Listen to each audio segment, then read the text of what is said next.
All of the following stories are from the Ask Reddit post, "What's your creepiest real life story?" A link to this post is in the description below. Number 15. In a cold winter night in a remote village from Quebec, Canada, me and my two brothers were asleep. We were 1, 3, and 6 years old. In the middle of the night, someone entered our house without knocking, walked around, and was talking to himself. Our house is 2 miles from the village in a rural area. My father woke up, went to the living room, and there the guy was. He had a car accident 1 mile from our house with his buddy who instantly died, and his scalp fell in front of his face. He was drunk and his body was frozen. He was speaking to himself, "I'm gonna die." The fact that his face was partially frozen might have saved his life, preventing him from losing too much blood. My father took him to the hospital that was 25 kilometers from our house by car. He did survive. To this day, my father is still blessed the fact that we never woke up during that night with all the noise. Number 14. Last year, a guy came to my door at 9 o'clock at night. He knocked and I got my mom and she went out to see what was up. By the way, we live in a very rural area, so visits that late are extremely uncommon and strange. The guy talked to my mom about how he was opening a business, asked whether she liked American-made products, then handed her a Clorox container as a sample. He went back to his minivan and opened it to get a vacuum cleaner when my mom saw 5 other men sitting inside. She told me to run and get the police since we didn't have a landline. I couldn't find it, so I got my knife and stood around the corner. She threw the container outside and told them to get the hell off her property. They peeled out of the driveway and we never saw the car again. 2 months later, my mom found a single bearded guy putting filled garbage bags by the back door. She asked him what the hell he was doing and he responded by saying, "This is for your little girl." Again, she told him to get the hell out. Then we went through the bags. They were filled with garbage, dirty clothes, and empty tampon containers. Number 13. When I was a kid, I was always the last kid picked up by the bus driver to go to school. One day I was waiting for the bus by myself and a bus with no kids pulled up. The bus driver smiled and told me to hop on. I just had a bad feeling. I said, "Where are the other kids?" He said, "We will go get them now. Just get on." He got more and more pushy but didn't do anything crazy. I kept just saying no and he shrugged and left. The real bus pulled up a few minutes later. I went to school and my parents didn't know until I mentioned it that night. Looking back, they were pretty worried. I remember them scrambling to make a few phone calls. Number 12. It was very early morning or late at night, whatever you want to call it. Around 5 a.m., still dark, my dad and brother and I were in the car driving to the mosque. On the way there, there's a dimly lit road with a forest on both sides and a bend that makes it difficult to see. Bear in mind this isn't a residential area. There isn't even a sidewalk, and the nearest intersection is a good kilometer either way. So we're driving, we get to this bend, and just before it, we see a figure sort of waving us down. They were dressed kinda odd, but I figured it was some sort of running outfit. I don't want to say it was glowing or reflective because I don't fully remember, but it just made me assume that it was some sort of running outfit. Couldn't make out his face or anything about him other than his clothing. So he's waving us down dramatically. My dad slows down but doesn't really think anything of it. As we turn along the road, we see a car like right freaking there. It was just out of view before the curve in the road, so we would have definitely hit it if my dad didn't slow down. Dad stops, quickly checks on the driver of the car to make sure he's okay, then doubles back for some reason, maybe to thank the guy on the road who warned us. He drove back quite a ways, no one on either side of the road. It was about 60 seconds from initially seeing the guy to turning around to where he was, so no time for him to really go anywhere. Number 11. I lived in a small college town and my apartment complex was walking distance from the bar downtown area. One weekday night, I stepped out on my front porch to smoke a cigarette or two. I brought my textbook with me and sat down on the stairs while I smoked. A girl who I had never met but who lived one apartment over but down on the ground floor came home from downtown. She was by herself and you could tell from her walk that she had been drinking. She got in her apartment and barely closed the door before some guy who came out of nowhere knocked on her door. She opened it and I noticed he introduced himself, which was kind of weird because it was 2:30 a.m. Who comes to a strange girl's apartment at that time? So I decided to stay outside and pay attention. They ended up talking for over 10 minutes. She acknowledged how weird the situation was but didn't know how to end the conversation. He would do the creepiest things like how he reached up and stroked her hair at least 3 times and would try and slowly inch his way closer to her and the door. I made a point of being loud with my textbook so he would know I was there, and he had disappeared as eerily as he had come. We called the cops and days later they had the girl and me sit with a sketch artist. As soon as the sketch was made public, floods of calls came in. Guy turned out to be a serial rapist who had followed lone girls home from bars and pretended to be a cab offering them rides. This girl got lucky just because she lived so close to the bar and he didn't have a chance to pull the cab routine. Number 10. Went camping with some friends on a hill a few kilometers out in the woods from one of the guy's houses. There's a few hiking / four-wheeling trails in the area that lead up to the hill, so it's known by the locals. It was about midnight, we had a fire going and was just sitting around having a good time. Then the guy, sitting opposite of me, yells, "Who are you?" I turn around and there's this man about 6 feet tall staring at us from the edge of the woods with a big rock in his hand. One guy knocked an arrow in the composite bow we had. The guy across from me grabbed the hatchet and I pulled a knife off my belt. We had no clue what we were doing, but the guy wouldn't say anything to us. He eventually just backed into the woods. No sleep was had that night and we kept a very large fire going. Number 9. I was in Minot, North Dakota with my old band. Our tour van blew a head gasket and we were stuck there for a few days. Everyone was tired on day 2, but I was wide awake. I walk for a bit and make it to some scummy bar. I'm obviously not from around there and no one is saying a word to me. After 2 beers I start to get a tad nauseous and dizzy. I put my head on my hand and try to let it pass, but it keeps getting worse. Suddenly a voice says, "You'll feel pain tonight." I jump and look up and a tall, roughly 40-year-old man is walking to the bathroom, turns back and glances at me. I call my friends and get the fuck out of there. I slept for 12 to 13 hours and felt awful and loopy the next day. I was roofied. Number 8. This is the first of 2 instances. First, I was alone in the basement playing GTA 4 with my friends on my PC. It gets to about 1 a.m. and we're having a blast, shooting RPGs and throwing grenades willy-nilly. Then I hear a sound that doesn't really fit with GTA. I figure it's not coming from my headset, so I take it off. The sound that's being made is coming from an old music box that we have. The last time it was used was probably 10 years ago, and this thing is just full on blaring its song. I start chanting "no, no, no, no, no" and book it upstairs, leaving my friend on Skype pretty confused. My mom and dad are coming down from their room. My dad is equipped with a baseball bat, and as you can imagine, it's hard to explain to him that it was not an intruder. My second instance was in the same basement. Now my basement has a main area, which most of our furnishings are. Then there's this unfinished part of the basement where I'm sure the spirits dwell, but I digress. Anyway, this time I'm playing GTA 4 again with the same friend. It's about 1 a.m. and we decide to call it a night. It's at that point that I hear "da da da da" in a little girl's voice from the bowels of the unfinished part of the basement. Now it's pitch black around me except for my island of salvation at my computer.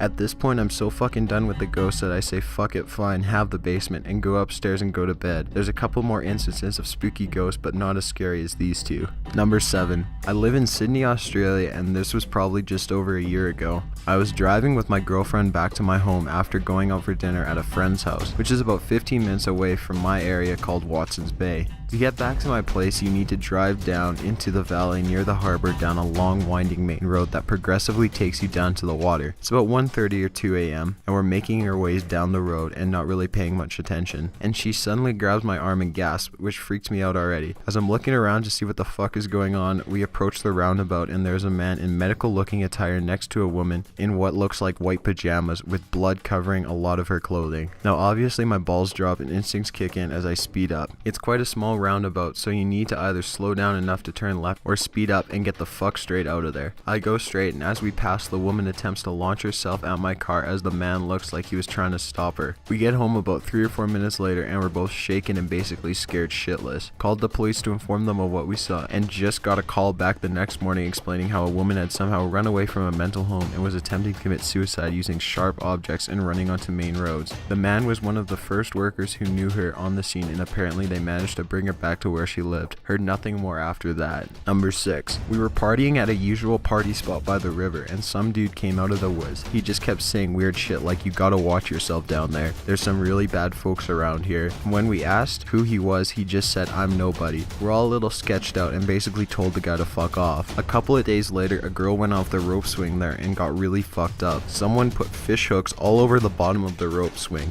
and it took chunks of flesh out of her leg. Later we found out that the dude was just a guy who lived nearby, and although it was a creepy drunk, he was totally harmless. There was a fucked up, probably inbred family that lived up the road that he would warn people about. About 5 years later, last year, they beat up some kid with a log and then kidnapped some girl at gunpoint and took her on a joyride. Number 5. When I was about 10, me and my family of 6 lived in an extremely small apartment, 2-bedroom upstairs and then the living room. When I was tired of my siblings, I would sleep downstairs. One night I'm lying on the couch facing the front door and watching this guy through the window by the door when a face shows up in the window illuminated by a lighter. I'm pretty relieved, thinking it was maybe one of our druggy neighbors seeing if my parents were still awake when it showed up again. I try to scream, but when I do, nothing comes out, not a sound. The person then kicks in the door and walks in the room. He sees me, smiles, goes towards the kitchen. As he comes out of the kitchen with a knife, my dad makes it down the stairs and the guy books it out of there. I can't sleep easily on couches to this day. Number 4. I was 6 or 7 years old in my parents' apartment and heading towards the kitchen. So I go towards the kitchen where my mom is talking on the phone. At the end of the corridor in front of me, I see the front door opening and halting because of the door chain holding it. I thought it was my dad. It was about 11 in the morning. So I think my dad will close the door and ring the doorbell for my mom to open up the chain. It was weird because I hadn't heard the key turning, except that nobody rings the door and an enormous hairy hand that definitely doesn't belong to my father tries to pull on the chain. Immediately, I understand it's a burglar. I rush to slam shut the door with my entire body while I whine a little no. So there's me slamming against the door with all my 7-year-old strength, panicked out of my mind, and then putting all my weight against the infernal piece of wood, with a huge burglar on the other side trying to keep the door open so he can pull the chain off. Fingers trying to grasp the end of the chain, and my mother completely oblivious about 12 feet away in the next room. I tried to scream at my mother. I remember yelling muffled pieces of "Mom, Mom,"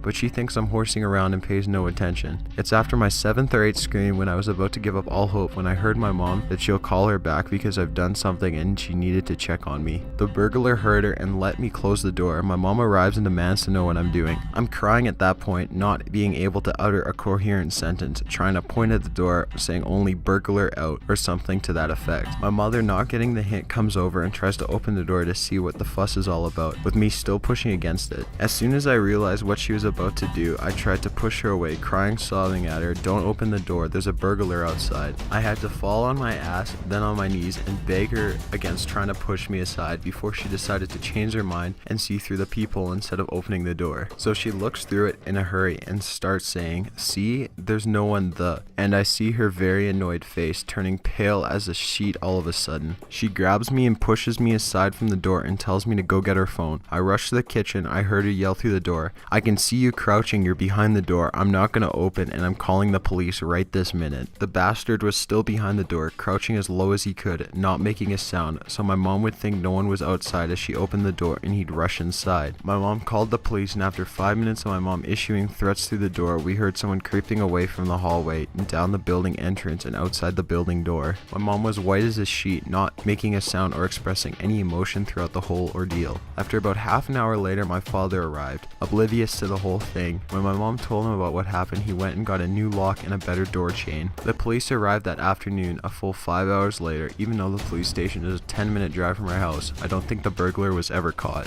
Number 3. My mom had been calling a lot. It was my first semester away at college, and her husband had gone batshit insane. He hit her for the first time 4 nights before I moved out. She locked him out of the house and he banged on the doors. In the middle of the night, he had driven away and hadn't seen him since. When I answered, she said she had gotten a phone call while she was watching TV. The person on the other end of the line said he had been hired to kill her and her kids, but if she could make him a better offer, he wouldn't do it.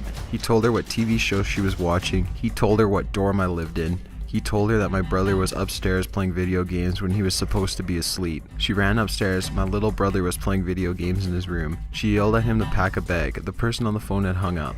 She called me. I waited for 45 minutes before leaving, hoping my roommates would show up and help me figure out what to do. I said I'd call the police, but my mom said no. She said please come help her. My roommates didn't come home. The RA was gone. I got into my truck and made a 45-minute drive in 20 minutes. The highway was nearly deserted. I hoped a police officer would pull me over. They'd know what to do and I'd be able to say I hadn't called the cops. I accidentally missed my turn when my mother called me 3 times in a row. I accidentally ran a red light when I answered. A cop was right there. He didn't pull me over. When I got to our neighborhood, I parked 2 streets away and used my ROTC tactical movements to go through the alleys to our backyard. I tried to call my mother 3 times, but she didn't answer. I put my phone on vibrate. The gate was closed, but when I opened it, I saw a back door standing open.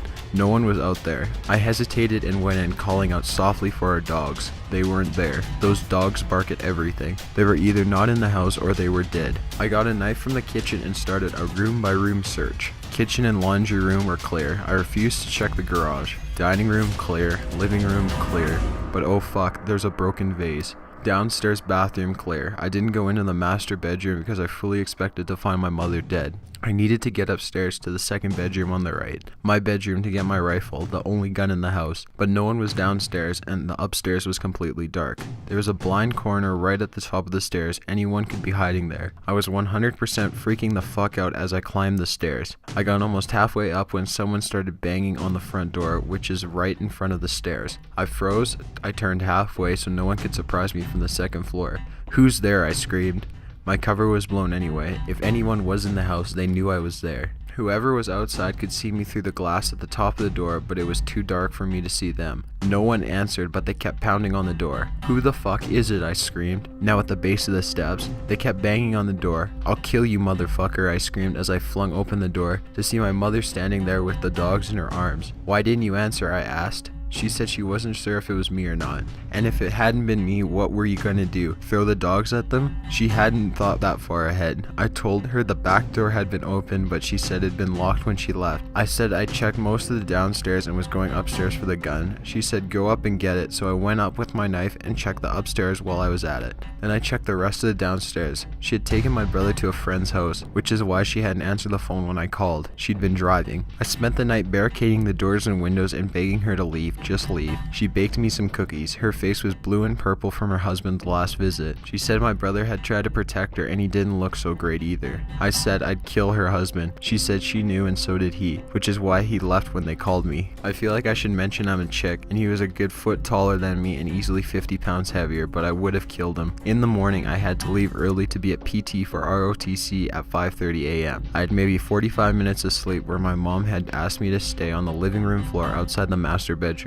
I lost it at PT and then again in my weekly meeting with my athletics advisor. My ROTC instructors and my athletic advisor were horrified. We got a restraining order that day against my mom's husband. He couldn't come on campus. I wasn't allowed to walk on campus alone. My roommates got extra security. A few weeks later, my mom's husband tried to kill her on my 19th birthday. He was in his car and he'd thrown her a phone, which she was using to dial 911 on the passenger seat. She'd reached in to get it and he grabbed her arm and held her while he reversed out of the driveway and dragged her down the alley. He let go and her head slammed against the ground. She had a concussion. He tried to back over her, but she screamed and rolled away. He ran over her foot and hand. Our neighbor came out of the house and screamed, which scared him away. My mother and brother went into hiding that night. Being on those stairs, certain my family was dead and I was also about to die, was the scariest moment of my life. And having someone bang on the door and not answer when I'm screaming at them, having to open it thinking it was a killer on the other side, creepiest thing ever. Number 2. I was born and raised in North Dakota. Back when I was in high school, a group of us would research murders that occurred out in the country. We would then go out and find the scenes and film the exploration at night. This was about 2 years before the Blair Witch. It was something to do while we got wasted on shitty beer and teenage bullshit. Eventually we ran out of places to go and got really good at finding abandoned rural farmsteads by driving dirt roads and looking for the signs. Rut roads, deliberate tree groves, and old mailbox posts were common markers. We were out looking when we spotted a tree grove that was out of place and drove through the field and discovered an old house. It had padlocks on the outside doors that were knocked off pretty easily. We dispatched of them and entered the kitchen. There were 6 of us, all with flashlights, and we lit up the kitchen dining area fairly easy. The table was the initial thing you noticed, and it was strange because of how normal it looked. It was set for a meal and not a bowl was out of place. Only thing was,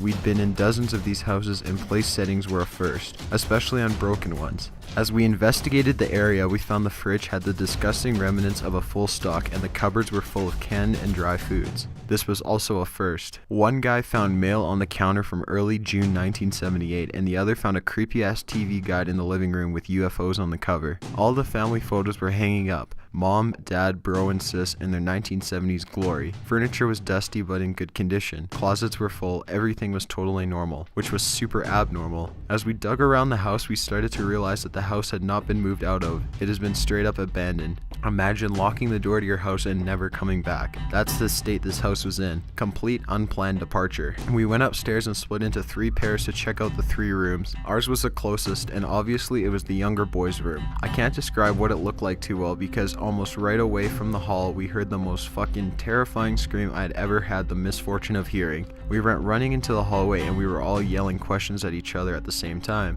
After a few seconds the 2 screamers caught their breath and said, "You have to go in and see." Walking down the hall and through the doorway, I prayed I wouldn't act like a pussy in front of my friends. concerns. I shouldn't have been concerned because the others were just as scared as I was. The room itself opened to the left of the door frame, and centered on the right side of the room was a queenish sized bed. Propped up on pillows with all the blankets drawn to the waist, arms on the top of the blanket, and worst of all, head turned slightly so I was looking at you straight in the eyes when you entered the room, was a life-size porcelain doll. Snow white skin, jet black hair, cold dead eyes. The dead eyes lit up with our flashlights, like she was waiting for us. If the head hadn't been turned, I could excuse it, but it was turned, ready for when we walked in, ready for 20 years. Hasty fucking exits were made as we moved down the stairs and got into the car. It was during the ride we started to get even more creeped out when we realized that even though the house had been abandoned, someone had taken the time to set up that goddamn doll. Not packing food, clothes, or family photos, setting up the doll was one of the last things done in this house. We researched their names but got nothing. No tragic car accident, no grisly massacre, no extended family, just a tacky time capsule in the middle of nowhere. We found out that the county had taken possession of the land for non-payment of taxes, explaining the locks, but never tracked down any more information on what happened to them, or why they left that fucking doll. Number 1. A few years back I rented an apartment from a friend of mine. He had recently bought it and had it completely renovated. He put it up for sale but couldn't find a buyer, so I offered to rent it in the meantime. After moving in, I realized that there was something wrong with the lady next door. She was about 45 but looked much older. She would sit up all night listening to Christian radio shows and talking loudly to someone. It got to the point where I couldn't sleep, so I went over to her place and asked her to keep it down. She opened the door and I got a quick peek. Her walls had crosses painted all over them in different colors, and words like Jesus and angel scribbled everywhere. The windows were painted black, letting no light in at all. It was damp, yellow-stained 50-year-old carpets, dog shit and cockroaches everywhere. No dog though. I asked her to keep it down. She just looked at me and shut the door, then she turned up the radio even louder. The next night I had my girlfriend staying over. I wake up in the middle of the night and see a shadow of a person next to the bed looking at us sleeping. I think I'm hallucinating this, as I usually do in the dark when I'm sleepy, but then the shadow starts talking. It's my neighbor and she's holding something in her hand. She broke in during the night and who knows how long she stood there. You should lock your doors at night, she said, and walks out. The next morning I hear someone making strange noises below my bedroom window. It's my neighbor talking to herself in tongue. She has a plastic bag in her hand with a rotting dead dog inside. It's hot as hell outside and I can smell death from the bag. At this point I'm scared shitless. She's obviously very insane. I go upstairs and knock on another person's door and ask what the hell is going on. The guy's just as scared as me. Apparently she broke into the apartment one evening as well while he was watching TV with his kids. He got up from the couch to get a snack only to find her behind the couch staring at him holding a power drill. Now I know what was in her hand. At this stage I'm basically pooping myself. I call the cops and they know about her. Apparently she is a violent schizophrenic and she hasn't taken her meds, but they can't force her or enter her apartment without her permission because she owns it. The only thing they can do is get her when she goes outside. I sit up for the next 2 days waiting for her to run out of cigarettes. When I hear her leave at 2 a.m. to go across the road to the 7-Eleven, I call the cops. They have 3 cars in a special van over in less than 2 minutes. They restrain her, throw her in the van, and drive off to some institution. And in less than a minute, it's like she was never there. I never see her again. Still have nightmares about her looking at me in my sleep. Got an idea for a top 15 list? Leave it in the comments below. Be sure to subscribe for future videos. Thanks for watching.